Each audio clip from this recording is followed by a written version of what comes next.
This is the Hoofbeat Podcast, powered by Hoofpick, hosted by Clay Schaefer. I'm Clay Schaefer here with Hoofpick. I've got Ashley Kerr with Ash's Livestock Marketing and Ash Creative Media. She is the marketing voice and expert behind Mike Sikveland's horse sale videos and promotion. She does a great job, and we're going to talk to her a little bit about how she helps him build his brand and help sell these horses at a high level.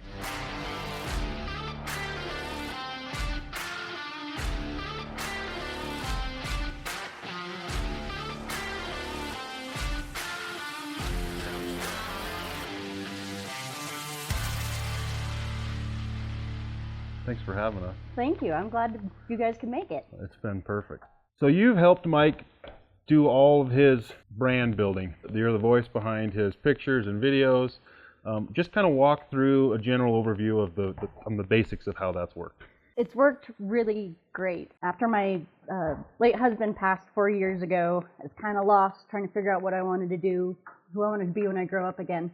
And Mike asked me if I would do my marketing and videos that I do for my own horses for the general public. I was like, nobody's going to want that. I'm not good enough. He's like, I do. I'll be your first customer. And so from that moment on, we took off on this adventure together to get this figured out. And the very first one was done on really cheap Panasonic cameras and cell phones, but we had a good idea and a good vision, and I really started learning how to edit so much more and really get involved with it. And it's just grown and grown. And the best thing is having a good creative mind and a customer that listens to you and lets you do what you're good at and doesn't fight you constantly at the other end. Makes a lot of sense, for sure. So walk me through kind of the basics of from when he buys a horse to when he sells it, just kind of the high level overview of how that process works for media. I mean, do you start shooting right as he brings him how's that look like? So once he purchases the horse, and we have a pretty good idea of what sale it's going to go to. So Mike usually buys the horse for the sale. And so as soon as he gets the horse, if I'm there when he's buying it or right afterwards, we immediately start to make a plan on how we're going to market this horse. What is it good at? What sale is it going for? So if we know it's going to Pitchfork, we know we're going to be more ranch-based and these types of things, and that's kind of content we might be looking towards, not all the time. And we start making a plan. And so if he bought the horse in November and it's for sale next September, we're already mapping out our winter video pictures. We are mapping out our spring pictures. We're mapping out our brandings, what we're going to do. We're already making plans. And then we try to get together at least once a month to shoot stuff, even if it's a couple pictures. If I'm just running to town to get groceries and he's working at Pay's in the stockyards, I'll just swing by, grab a few shots, a few seconds of video, put it in my file batch, and then I have it. So that way when I'm ready to go make that video and make that cool sales stuff, I've got tons of footage. That's great. How many hours do you think you have in making a video or marketing a horse from start to finish? Oh, geez. That'll probably make me cry when I put hours to money. I would say there's at least 100 hours of setting up, taking the pictures, shooting the videos, and then the editing. And one thing I wish the people that are hiring photographers and videographers to understand, you see us come out and you're like, you were here for an hour and you took pictures, but you're charging me $900. I don't understand. Well, it's the 36 hours that are behind a computer desk, editing those pictures, editing the video. Is the hoof falling to the exact beat of the music? When they're loping, is it at the exact cadence of the music? When the drum snare hits, are you flashing to a fancy picture? Are you keeping their attention every 5 seconds? That is where you're paying us. That is where it is. We have to have the creative eye to take that shot, but all of the work is done behind our desk. And hours, and I'm talking hours of editing, and that's what you're paying for. So let's talk about like setting up some of the shots. I've seen some of your videos. I know you do some aerial stuff. That's pretty great, and not everybody's doing that. What are some of the angles that you really feel are like the most important as far as building these videos out? And when you're asking angles, are you asking like camera angles and angles? Specific shots, both. Yeah. Both. Yep. So you're going to need to make sure you've always got your good, I call them our beauty portraits. So they're slicked off, they're not saddled, they're in a good head stall, or either a bridle or a nice halter, and you want to have your good conformation shot. So yes, you need your money shot broadside. Yep. Depending on the horse, depending on your lighting, you can get lucky enough to have it just straight on. But sometimes other horses, if they've got a really nice round hip and a good shoulder that pops, instead of taking that picture straight on, take it at a slight angle so that you can capture the depth and the muscle structure and really show that horse off. Yep. So you always want to be making sure that you're looking for the best things to highlight in the horse, and then if there's something not as great, that you can minimize it a little bit. Yep. Still show it. You don't ever want to hide anything, because you need these people to know what they're getting. You need the transparency. You absolutely. need the transparency, but there's There's ways angles. to showcase there's better things. angles, you Yep. know. So yes, you need your four-sided pictures. Yep. But you also don't forget to take the pretty pictures and the pictures that show the personality. One of the things that I try to really pride myself in and focus on is I want you to see the story. Yep. I want you to get a feel for this horse's personality.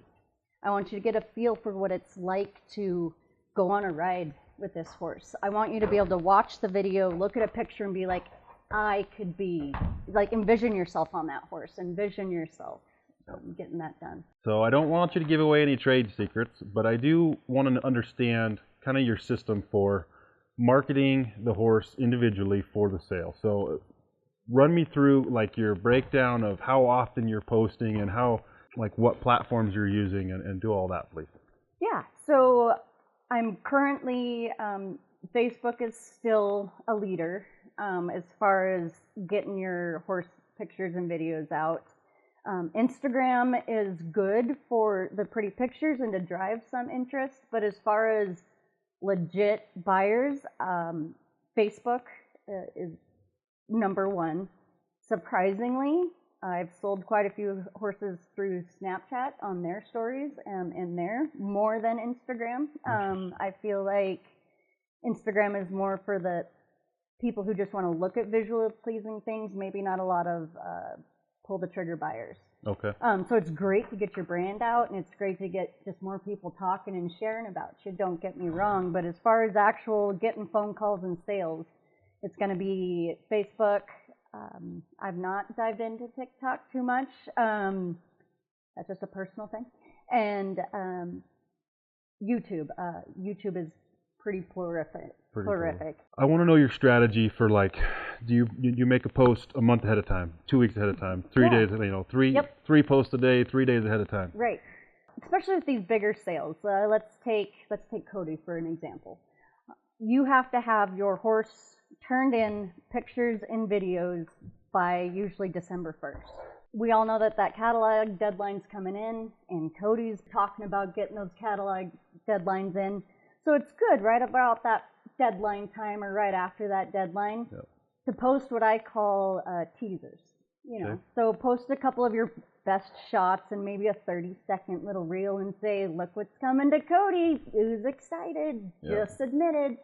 So you want to do a little bit then, but you don't want to shoot your whole shot then, because you need to be able to keep people looking and going. So as soon as you turn your horse into the catalog, doesn't mean that's the exact time you share everything. Right. You gotta hook and bait and reel them in, spend a little more time that way. As we get closer to the sale, that's when you start ramping things up, pushing harder. Another example I could give you is February horse sale at Billings Livestock. You are going to be competing with 500 of the top horses in the sale, and you do not want to get lost in that. Yeah. So usually end of January, we're pushing pretty hard, and then as soon as February hits, We're doing at least one reel a day. Your story, one story a day. So your reel is going to be your 60 to 90 second, longer teaser video. And then in that, make sure you put the link to your YouTube so that they can go watch that full YouTube one. And then are you tagging the sale? Yep, you need to make sure that you tag the sale that you're in and the people running the sale.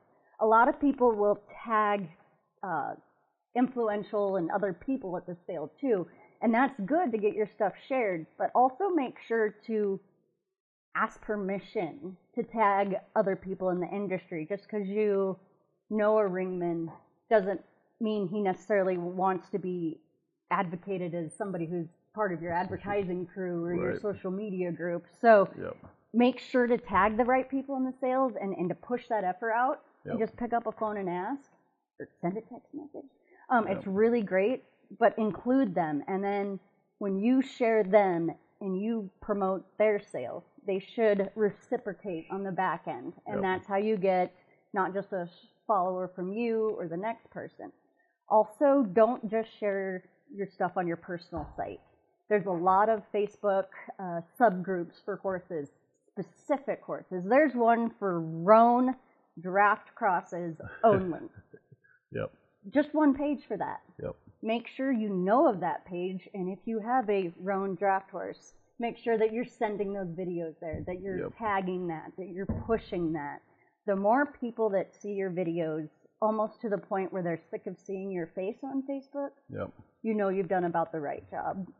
So you really crank it up, and the closer you get to the sale, the more you're doing 3, 4, 5 posts a day. 6 posts a day, and you're really pushing it because everybody's really getting the bug and everybody's really serious about shopping. But if you're going to do it right, you need to be advertising. If you have the horse and you know you're putting it at a sale a year from now, you should be doing stuff at least once a month. And then when you get at least 3 to 4 months out, then you start ramping up that schedule. That's a lot. It is. That's how we equal that 100 hours. Do you do any like newsletter marketing or LinkedIn, whatever, any other channels? I do not. So currently everything that I do is strictly YouTube, Facebook, Instagram, Snapchat. I did just start a website, Ash Creative Media, and that will be another outlet that I can highlight people's sale horses and go that route and have somebody Google sale horses or ranch horses. That's something that'll pop up and then drive them where I want them. So I do not branch out to those at the moment, and the only reason for that is I haven't seen a lot of ROI using those avenues. Not to say they don't work for other people, but for me the current ROI is with YouTube and Facebook. Okay. What's the biggest mistake that you're seeing people doing online when they're trying to market these horses? So the number one mistake I see that people do is getting bad pictures, bad angles, not looking at the background, what's behind and in the shot. You may have your horse set up just perfect, but there's a big ugly blue dumpster in the background, and it's the only thing that drives your eye to it, and people are not looking at that. Have your horse cleaned up. Have the horse, but pay attention to the legs. If they're camped under, it's going to change their whole conformation. It's going to change their whole presence. Have your horses clean, fit, and ready and marketable. Not everybody can see through the rock. A lot of people have trouble visualizing. It's no different than when you walk into a house you're looking to buy and it's completely empty and you're like, I don't know where I'd put the table or the chairs. It's no different with the horse. You need to stage that horse for that marketing. Another mistake I would say is when you do hire a photographer or a marketing agency to help you, one of the number one issues I see is showing up with a horse that's dirty, not brushed, not ready for pictures. Granted, we're good, and we can make a lot of miracles happen, but we can't fix dirty, we can't fix long hair, we can't fix green poop spot on a white horse. And the other thing you have to remember is we scheduled a block of time for you. I need that horse to come off the trailer clean, and ready to go. Granted, we'll spend 15, 20 minutes prepping and doing, but don't show up and then take 40 minutes to groom your horse, because now instead of 2.5 hours to do this photo shoot, now we have 30 minutes. Yeah. And I may not be able to get what we want. So Right. I need you to put in just as much effort as I do, taking the pictures and on the back end and getting your horse ready that way. What do you think is the most important thing that somebody needs to know about marketing a horse online? Building it out, building the presence, building their brand. It's a big industry, right? I mean, but I feel like the horse marketing industry and the building personal brand is like 20 years behind 100%. in the horse industry. Yes. It really, there's a lot of room, there's a lot of room for growth with really anything in the horse market. So but it all comes down to being online, and video and photos are Exactly. huge. Yes. So in today's day and age, you're not going to be able to sell a horse without good pictures and good marketing and command that top dollar at the sale. Yeah. After COVID and us getting pushed out and not being able to have any live auctions, it really made those pictures and videos even more important. If your customers don't fall in love with that horse on the couch and in their recliner, you've missed the boat, because that means you've only got 3 days to try to get them interested in the horse at the sale. Yeah. So you want to be able to get And they've that. probably already seen somebody else's that they like too. Exactly. And that horse has already burned into them that they want more now. Yep. And now you only have 3 days to sell that horse instead of having a year to sell that horse. My job is to take good pictures, good marketing, good videos, so that somebody falls in love with that horse and picks up the phone and calls you. Yep. If they're calling you, asking you questions about the horse, wanting to test drive that horse, that's when you know I did a good job, and now it's up to you to sell your horse and market yourself. And once we do that, then we know we're good. All right. Well, thank you so much, Ash, for being with us and hosting this. This has been great. Loved being here. Love your barn. Look for it. It's coming for sale here soon. Thank you very much. I wish I could have provided better weather. Oh, it's been great. We love the rain sound, so it's been fun. It's been great. But thanks it was great to meet you coming. both, too. Thank you.